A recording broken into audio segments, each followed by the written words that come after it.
ఇరాన్పై America యుద్ధంలో ఇప్పుడు కొత్త అధ్యాయం మొదలైంది. మిలిటరీ ప్రెజర్తో పాటు ఆర్థిక ఒత్తిడిని గరిష్ట స్థాయికి తీసుకుని వెళ్లాలని ట్రంప్ ప్రభుత్వం నిర్ణయించినట్లు కనిపిస్తుంది. ఇరాన్కు డబ్బు, వ్యాపారం, కీలక మౌలిక వసతులు లేదా మరేదైనా ఆర్థిక లైఫ్ లైన్ అందించే దేశాలపై చర్యలు తీసుకుంటామని ట్రంప్ హెచ్చరించారు. అమెరికా లక్ష్యం ఒక్కటే, ఇరాన్కు వచ్చే డబ్బు మార్గాలను కట్ చేయడం. ట్రంప్ ఈ కొత్త వ్యూహాన్ని ఎకానమిక్ డేగా అభివర్ణించారు. అంటే ఇరాన్పై కేవలం సైనిక ఒత్తిడి కాకుండా ఆ దేశ ఆర్థిక వ్యవస్థను కూడా తీవ్రంగా దెబ్బతీయటం. ఇరాన్ చమురు అమ్మకాలు, అంతర్జాతీయ వాణిజ్యం, బ్యాంకింగ్ లావాదేవీలు, ఆర్థిక సహకారాన్ని లక్ష్యంగా చేసుకునే చర్యలు మరింత కఠినంగా మారే అవకాశం ఉంది. అమెరికా ట్రెజరీ సెక్రటరీ బేసెంట్ ప్రకారం కొత్త ఆంక్షల వివరాలను త్వరలో వెల్లడించనున్నారు. ఇరాన్ ఆర్థిక వ్యవస్థకు చమురు ఎగుమతులు కీలకం. అందుకే ఇరాన్ చమురు కొనుగోలు చేసే దేశాలపై కూడా అమెరికా ఒత్తిడి పెంచే అవకాశం ఉంది. ఇక్కడే చైనా పేరు ప్రధానంగా వినిపిస్తుంది. ఇరాన్ చమురుకు చైనా అతిపెద్ద కొనుగోలుదారుల్లో ఒకటి.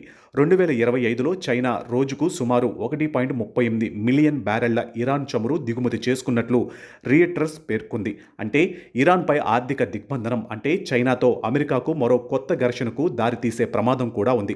ఇరాన్తో భారత్ వాణిజ్య సంబంధాలు కూడా ఉన్నాయి. అయితే అమెరికా ఆంక్షల కారణంగా భారత్ ఇప్పటికే ఇరాన్తో తన వాణిజ్యాన్ని పరిమితం చేసింది. 2025-26లో భారత్ ఇరాన్ వాణిజ్యం సుమారు $1.63 బిలియన్ పడిపోయిందని రియిటర్స్ పేర్కొంది. అందుకే కొత్త అమెరికా ఆంక్షలు వస్తే భారత్కు కూడా పరిస్థితిని చాలా జాగ్రత్తగా పరిశీలించాల్సి ఉంటుంది. ముఖ్యంగా ఇరాన్తో వాణిజ్యం, చమురు సరఫరా, అంతర్జాతీయ చెల్లింపులు, ప్రాంతీయ కనెక్టివిటీ వంటి అంశాలపై ప్రభావం పడే అవకాశం ఉంది.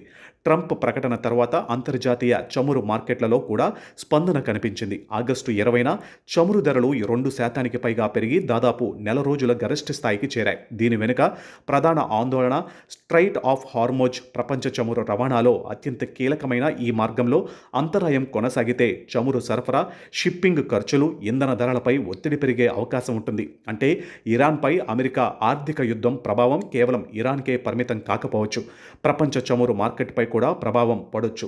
ఇరాన్కు చైనా కీలక ఆర్థిక భాగస్వామి కావడంతో ట్రంప్ కొత్త వ్యూహంలో బీజింగ్ కూడా కీలకంగా మారింది. అమెరికా ఇరాన్పై కఠిన ఆంక్షలు విధించాలని చూస్తూ ఉంటే చైనా మాత్రం ఒత్తిడి, ఆంక్షల కంటే దౌత్యపరమైన పరిష్కారమే అవసరమని చెబుతుంది. ఇది భవిష్యత్తులో అమెరికా చైనా ఆర్థిక ఘర్షణకు మరో కారణంగా మారే అవకాశం ఉందా అన్న ప్రశ్న కూడా తలెత్తుతుంది. ఇక్కడ అసలు ప్రశ్న, ట్రంప్ ఇరాన్ను కేవలం బలహీనపరచాలనుకుంటున్నారా, లేదా ఆ దేశాన్ని ఆర్థికంగా పూర్తిగా ఒంటరి చేసి చివరకు రాజకీయంగా వెనక్కి తగ్గేలా చేయాలనుకుంటున్నారా?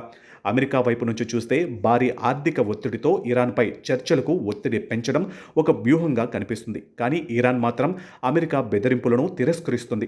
అమెరికా కొత్త ఆంక్షలను ఆర్థిక ఉగ్రవాదంగా ఇరాన్ అభివర్ణించింది. మొత్తంగా చూస్తే ఇరాన్పై అమెరికా యుద్ధం ఇప్పుడు మరో మలుపు తిరిగింది. బాంబులు, మిస్సైల్స్ తర్వాత ఇప్పుడు బ్యాంకులు, చమురు, వాణిజ్యం, ఆంక్షలు ఆయుధాలుగా మారుతున్నాయి. ట్రంప్ హెచ్చరికలు నిజంగా అమలైతే ఇరాన్ మాత్రమే కాదు, ఆ దేశంతో వ్యాపారం చేసే ఇతర దేశాలు కూడా అమెరికా ఆంక్షల ఒత్తిడిని ఎదుర్కోవాల్సి రావచ్చు. అందుకే ఇప్పుడు ప్రపంచం మొత్తం ఒకే ప్రశ్నను చూస్తుంది. ట్రంప్ ఎకానమిక్ వార్తో ఇరాన్ను లొంగదీసుకోగలరా, లేక ఇరాన్ను ఒంటరి చేయాలన్న ప్రయత్నం అమెరికా, చైనా సహా మరో పెద్ద ప్రపంచ ఆర్థిక ఘర్షణకు దారితీస్తుందా? ఈ ఎకానమిక్ వార్లో ఎవరు గెలుస్తారో రాబోయే రోజుల్లో తేలనుంది.